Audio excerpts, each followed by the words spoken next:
السلام علیکم۔ دیکھتی آنکھوں اور مسکراتے ہونٹوں کو کریم خان کا سلام۔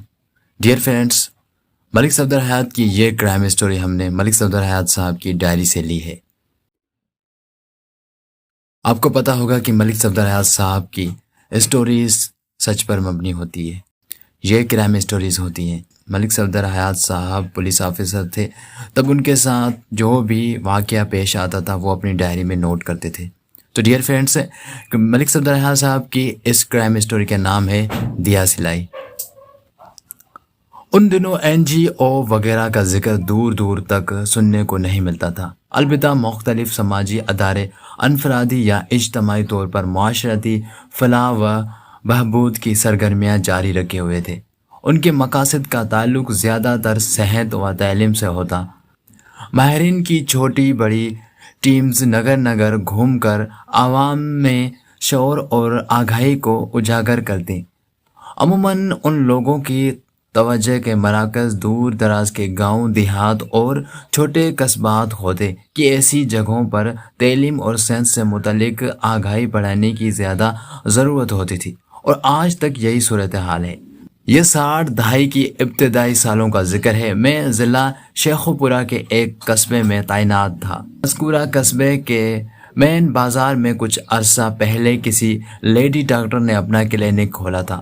کلینک کھولنا یا کلینک کھل جانا کوئی عجیب یا غیر معمولی بات نہیں تھی، تاہم اس کلینک سے متعلق گاہے بگاہے مجھ تک جو خبریں پہنچ رہی تھی وہ قابل غور بلکہ قابل کارروائی تھی۔ اس کلینک کے مالک کا نام ڈاکٹر عطیہ چوہان تھا، اور کلینک کی پیشانی پر عطیہ فلاحی کلینک کا بورڈ آویزاں تھا۔ 2-4 مرتبہ مجھے اس کلینک کے سامنے سے گزرنے کا اتفاق ہوا تھا، اور مذکورہ بورڈ پر بھی میری نگاہ پڑی تھی۔ ڈاکٹر نے لفظ فلاحی کو خاصاً جلی اور بریکٹ میں لکھوا رکھا تھا، جیسے وہ ڈاکٹر کے بینر تلے سماجی فلاح کا ایک عظیم الشان مرکز قائم کیے بیٹھی ہو۔ ڈاکٹر عطیہ چوہان اور اس کے کلینک سے متعلق پہلی شکایت کلینک کھلنے کے 3 ماہ بعد مجھ تک پہنچی۔ شاکی عورت اسی علاقے کی ایک دائی تھی، اس کا نام بشیرہ تھا۔ دائی بشیرہ ایک ہٹی کٹی اور سانولی عورت تھی، اس کی عمر 45 کے قریب رہے گی۔ میں نے فوراً اسے اپنے کمرے میں بلا لیا اور اس کی آمد کی غرض و غایت دریافت کی۔ ہاں بھائی بشیرہ، تمہارا کیا مسئلہ ہے؟ مسئلہ میرا نہیں، اس پورے قصبے کا ہے، بلکہ قصبے کی عورتوں کا ہے۔ وہ بڑے پراسرار اور سنجیدہ لہجے میں گویا ہوئی۔ اگر آپ نے اس کا کوئی توڑ نہ کیا تو بڑی تباہی مچے گی۔ تھانے دار صاحب، ربدی سو میں بالکل سچ کہہ رہی ہوں۔ اس کی بات ذرا میرے پلے نہ پڑی، مگر اس کی سنجیدگی اور تشویش کو دیکھتے ہوئے میں سیدھا ہو کر بیٹھ گیا اور دائی بشیرہ سے پوچھا، میں کس کا توڑ کروں؟ کون تباہی مچانے والا ہے؟ نہ آپ کو کچھ پتا نہیں؟ اس نے متعجب نظر سے مجھے دیکھا۔ وہ بے یقینی سے میری صورت کو تکتے ہوئے بولی، میں اس پر کٹی چمک چھلو لیڈی ڈاکٹر کی بات کر رہی ہوں، وہ جس نے ادھر مین بازار میں اپنا کلینک کھول رکھا ہے۔ کیا نام ہے اس منحوس کا؟ اس نے سوچنے والے انداز میں اپنی پیشانی کو مسلا اور بولی، ڈاکٹر عطیہ چوہان۔ دائی بشیرہ نے ڈاکٹر عطیہ کو پر کٹی شاید اس لیے کہا تھا کہ مذکورہ ڈاکٹر نے سر کے بال بوائے کٹ بنوا رکھے تھے۔ اس زمانے میں عورتوں کے بال کٹوانے کا رواج عام نہیں ہوا تھا، اور گاؤں دیہات میں تو اس فعل کو گناہ تصور کیا جاتا تھا۔ خیر، میں نے دائی بشیرہ کی جانب متوجہ ہوتے ہوئے کہا، بشیرہ، ڈاکٹر عطیہ نے کلینک نہیں کھولا بلکہ کلینک کھولا ہے۔ اس نے تلفظ کے حوالے سے بھی کلینک ہی بولا تھا، اس لیے میں نے وضاحت ضرور سمجھی۔ کلینک اور کلینک کا فرق اس پر واضح ہوا تو وہ جوش بھرے لہجے میں بولی، دیکھیں تھانے دار جی، اللہ توکل اور خود بخود زبان سے جو نکل جائے وہی درست ہوتا ہے۔ آپ سمجھے کہ اس ڈاکٹرنی نے کلینک ہی کھولا ہے، بڑا گند پھیلا رہی ہے وہ جی۔ بات کے اختتام پر اس نے ایسا منہ بنایا جیسے اچانک اور بے خبری میں اس نے کوئی کڑوی شے چبا لی ہو۔ میں نے اس کی آنکھوں میں دیکھتے ہوئے سوال کیا، تمہیں ڈاکٹر عطیہ سے کیا شکایت ہے؟ اس نے خاصاً گھماؤ دار جواب دیا، تھانے دار جی، مجھے کیا شکایت ہوگی؟ میں تو اس علاقے کی بے خبر عورتوں کا کیس لے کر آپ کے پاس پہنچی ہوں۔ یہ جو ڈاکٹر عطیہ ہے نا، یہ پیدائش کے پردے میں ان سے بڑی زیادتی کر رہی ہے۔ یہ بڑا خطرناک منصوبہ لے کر ہمارے قصبے میں آئی ہے۔ مجھے تو یہ انگریزوں کی ایجنٹ لگتی ہے۔ بشیرہ دائی کی باتیں خاصی الجھی ہوئی تھی، شاید اسے مدعا بیان کرنے کا ڈھنگ نہیں آتا تھا۔ میں ابھی تک اس کے مطمع نظر تک رسائی حاصل کرنے میں کامیاب نہیں ہو سکا تھا۔ اس کو راہ راست پر لانے کے لیے میں نے قدر سخت لہجے میں استفسار کیا، بشیرہ ذرا وضاحت سے مجھے بتاؤ کہ لیڈی ڈاکٹر اس قصبے کی عورتوں کے ساتھ کس قسم کی زیادتی کر رہی ہے؟ تم نے پیدائش کا حوالہ کیوں دیا ہے؟ وہ افسوسناک نظر سے مجھے دیکھنے لگی، پھر ایک ٹھنڈی آہ بھرتے ہوئے بولی، اب مجھے یقین ہو گیا کہ آپ ڈاکٹر عطیہ اور اس کے کرتوتوں کے بارے میں واقعی کچھ نہیں جانتے۔ میں خاموشی سے اس کے مزید بولنے کا انتظار کرنے لگا۔ وہ بات کو آگے بڑھاتے ہوئے بولی، تھانے دار جی، ڈاکٹر عطیہ بچوں اور عورتوں کا علاج کرتی ہے، اس کے علاوہ وہ پیدائش کے کیس بھی لیتی ہے۔ آپ میرا مطلب سمجھ رہے ہیں نا؟ اس نے بات ادھوری چھوڑ کر سوالیہ نظر سے مجھے دیکھا۔ میں اس کا اشارہ واضح طور پر سمجھ گیا تھا۔ پیدائش کے کیس سے اس کی مراد ڈلیوری کیس تھی۔ میں نے اس بات میں گردن ہلائی تو اس نے کہا، تھانے دار جی، بچوں اور عورتوں کا عام علاج تو ایک بہانہ ہے۔ اس آڑ میں وہ اپنے منصوبے پر عمل کر رہی ہے۔ آپ نے اگر اسے روکا نہیں تو بہت غلط ہو جائے گا۔ میں نے پوچھا، تم نے عورتوں کے پیدائش والے معاملے پر خاصاً زور دیا ہے، لیکن ابھی تک یہ نہیں بتایا کہ ڈاکٹر عطیہ اس سلسلے میں کیا گڑبڑ پھیلا رہی ہے۔ ایک لمحے کے توقف سے میں نے اضافہ کرتے ہوئے کہا، تم نے ڈاکٹر کو انگریزوں کی ایجنٹ کہا ہے، یہ کیا قصہ ہے؟ اس نے تھوڑا تامل کیا، پھر سمجھانے والے انداز میں بولی، آپ نے شاید اس ڈاکٹر کو دیکھا نہیں، بالکل مردوں والا حلیہ بنا رکھا ہے، کبھی تو پتلون بھی پہن لیتی ہے، بال بھی مردوں کی طرح کٹوا رکھے ہیں۔ میں نے دیکھا تو نہیں، سن رکھا ہے کہ انگریز عورتیں اسی حلیے میں رہتی ہیں۔ انگریزوں جیسا حلیہ بنانے سے انسان انگریزوں کا ایجنٹ کیسے ہو جاتا ہے؟ میں نے اس کی بات کاٹ کر استفسار کیا۔ آپ مجھے بتانے تو دیں، میں اسی طرف تو آ رہی تھی۔ وہ اپنے ہاتھ کو مخصوص انداز میں حرکت دیتے ہوئے بولی، آپ جانتے ہیں انگریز مسلمانوں کے پرانے دشمن ہیں، وہ انہیں بڑھتا اور پھلتا پھولتا نہیں دیکھ سکتے۔ ایک گہری سازش کے تحت وہ مسلمانوں کی نسل کو آہستہ آہستہ گھٹا کر بالکل ہی ختم کر دینا چاہتے ہیں۔ ڈاکٹرنی کو میں نے انگریزوں کے ایجنٹ اس لیے کہا ہے کہ یہ اس منصوبے میں ان کا ہاتھ بٹا رہی ہے۔ وہ چند لمحات کے لیے متوقف ہوئی اور تائید طلب نظر سے مجھے دیکھنے لگی۔ جب میں خاموش رہا تو دائی بشیرہ نے آگے بتانا شروع کیا، تھانے دار جی، یہ ڈاکٹرنی جن عورتوں کے بچے پیدا کروا رہی ہے ان کے ساتھ کچھ ایسا کر دیتی ہے کہ آئندہ وہ اولاد پیدا کرنے کے قابل نہ رہیں۔ یہ قصبے کی عورتوں کو بانجھ بنا رہی ہے۔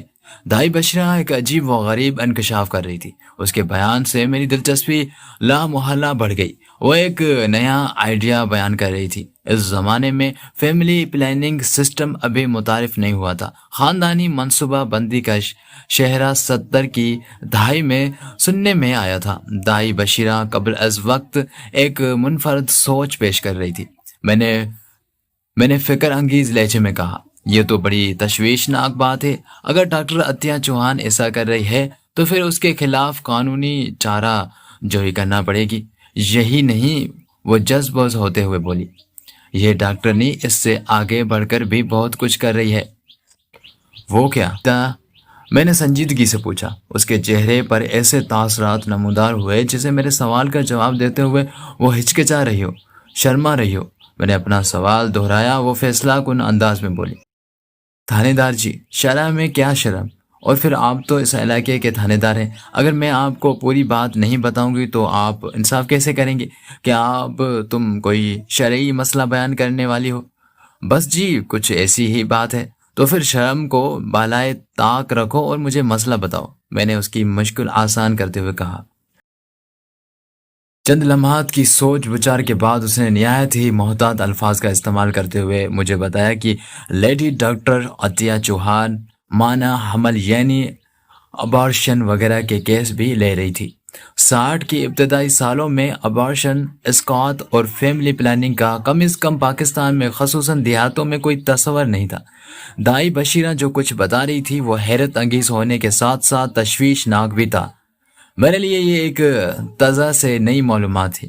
میں نے پوری توجہ سے دائی بشیرہ کی بات سنی اور گہری سنجیدگی سے کہا، تم نے جو کچھ بتایا ہے وہ بہت ہی خطرناک اور قابل دخل اندازی پولیس ہے، مگر کسی قسم کی قانونی کارروائی کرنے کے لیے مجھے کچھ ثبوت چاہیے ہوں گے، اور اس سلسلے میں تم میری مدد کرو گی۔ آپ کو کیسے ثبوت چاہیے تھانے دار جی؟ وہ الجھی ہوئی نظر سے مجھے تکنے لگی۔ میں نے رسانیت سے کہا، کیا تم ان عورتوں میں سے ایک دو کو گواہی دینے پر آمدہ کر سکتی ہو جن کے ساتھ بقول تمہارے ڈاکٹر عطیہ نے کوئی اونچ نیچ کر دی ہے؟ وہ تذبذب کا شکار دکھائی دینے لگی۔ میں نے اضافہ کرتے ہوئے ٹھوس لہجے میں کہا، دیکھو بشیرہ، قانون کو کام کرنے کے لیے عوام کے سہارے کی ضرورت ہوتی ہے۔ ہم اس وقت تک کسی بھی جرم کی بہکنی نہیں کر سکتے جب تک عوام ہمارا ساتھ نہ دے۔ عدالت بھی ٹھوس ثبوت کے بغیر کسی ملزم کو سزا نہیں سناتی۔ تم میرا مطلب سمجھ رہی ہو نا؟ وہ سر کو اثباتی جنبش دیتے ہوئے بولی، جی تھانے دار صاحب، میں کوشش کرتی ہوں۔ پھر وہ مجھے سلام کر کے تھانے سے رخصت ہو گئی۔ اس واقعے کے 15-20 روز بعد میں ایک صبح تھانے پہنچا تو میں نے برآمدے میں دائی بشرا کو 2 عورتوں کے ساتھ محو انتظار پایا۔ میں یہی سمجھا وہ اپنے موقف کو ثابت کرنے کے لیے 2 گواہ پکڑ لائی ہے۔ مجھے لیڈی ڈاکٹر کے معاملے سے دلچسپی پیدا ہو چکی تھی، لہٰذا میں نے انہیں فوراً اپنے کمرے میں بلا لیا۔ انہوں نے باری باری مجھے سلام کیا اور میرے اشارے پر میز کے سامنے بچھی کرسیوں پر بیٹھ گئی۔ میں بشیرہ کے ساتھ آنے والی عورتوں کا جائزہ لینے لگا۔ ان میں سے ایک دبلی پتلی اور غنمی رنگت والی تھی۔ اس کی عمر کا اندازہ میں نے 30 کے قریب لگایا۔ دوسری عورت متناسب بدن کی مالک سیاہ رو تھی، اس کی عمر 50 سے متجاوز نظر آتی تھی۔ میرے ذہن میں یہی خیال آیا کہ بشیرہ ان عورتوں کو ساتھ لے کر آئی ہے جو ڈاکٹر عطیہ کے ہاتھوں کسی بھی طور متاثر ہوئی ہیں۔ میں نے کھنکھار کر گلا صاف کیا اور بشیرہ سے پوچھا، کیا ثبوت کے طور پر تم انہیں اپنے ساتھ لائی ہو؟ یہ دونوں پکی گواہ ہیں جی، وہ اپنی بات پر زور دیتے ہوئے بولی۔ میں نے باری باری ان دونوں عورتوں کو دیکھا اور تفسیر کیا۔ تمہارے ساتھ ڈاکٹر عطیہ نے کون سا برا سلوک کیا ہے؟ میرا سوال سن کر وہ چونک اٹھی اور ہچکچاہٹ بھری نظروں سے ایک دوسرے کو دیکھنے لگی۔ پھر ان کی معنی خیز نگاہیں دائی بشیرہ کی سمت اٹھ گئیں۔ بشیرہ نے کہا، تھانے دار جی، آپ کو ان کے بارے میں غلط فہمی ہو رہی ہے۔ ٹھہریں، میں ان دونوں کا تعارف کروا دیتی ہوں۔ میں خاموشی سے یکے بعد دیگر ان دونوں کی صورتیں دیکھنے لگا۔ پتہ نہیں بشیرہ کون سی غلط فہمی کا ذکر کر رہی تھی۔ اس کی وضاحت کے بعد ہی کوئی بات سامنے آ سکتی تھی۔ دائی بشیرہ نے دھان پان گندمی رنگت والی عورت کی طرف اشارہ کرتے ہوئے بتایا، یہ دائی کبوتری ہے۔ اس کو خود بھی پتہ نہیں کہ اس کا اصلی نام کیا ہے، بس کبوتری دائی کے نام سے مشہور ہے۔ اس مشہوری کی وجہ یہ ہے کہ کبوتری اپنے کام میں بہت پھرتیلی ہے۔ یہ بڑی سہولت سے کیس کر لیتی ہے۔ کہتے ہیں ادھر کبوتری نے زچہ کو ہاتھ لگایا، ادھر بچہ دنیا میں آیا۔ بچے پیدا کروانے کا 20 سالہ تجربہ ہے اس کے پاس۔ 1 منٹ، میں نے قطع کلامی کرتے ہوئے کہا، کیا یہ دائی کبوتری کم عمری ہی سے اس پیشے میں آ گئی تھی؟ اس کی عمر 30 سے زیادہ تو نہیں لگتی۔ یہی تو کمال ہے تھانے دار جی، دائی بشیرہ ہاتھ لہراتے ہوئے بولی۔ کبوتری اپنی پھرتی اور کاٹھی کی وجہ سے 30 سے زیادہ کی نظر نہیں آتی، جبکہ حقیقت یہ ہے کہ یہ اللہ کی بندی 40 سے اوپر کی ہے۔ اکثر لوگوں کو اس کے بارے میں دھوکہ ہو جاتا ہے۔ واقعی بشیرہ بالکل درست کہہ رہی تھی۔ اس دھوکے کی ایک مثال تو میں خود ہی تھا۔ کبوتری کی عمر کا اندازہ لگانے میں مجھ سے غلطی ہو گئی تھی۔ بشیرہ نے دوسری عورت کا نام حنیفہ بتایا۔ پیشے کے اعتبار سے وہ بھی ایک دائی ہی تھی۔ سیاہ ورو حنیفہ کی عمر واقعی 50 کے لگ بھگ تھی۔ ایک بات کا اور بھی پتہ چلا کہ حنیفہ کی بینائی خاصی کمزور تھی، تاہم وہ اپنے طویل تجربے کے بنا پر ڈیلیوری کیس بہت آسانی سے کر لیتی تھی۔ میری سمجھ میں نہیں آ رہا تھا کہ دائی بشیرہ اپنی ہی قبیل کی 2 عورتوں کو میرے پاس کیوں لائی تھی۔ میں نے اس سے سوال کرنا ضروری سمجھا، بشیرہ، یہ کبوتری اور حنیفہ کس سلسلے میں یہاں آئی ہے؟ میں نے تو تمہیں لیڈی ڈاکٹر عطیہ کے خلاف گواہ لانے کو کہا تھا۔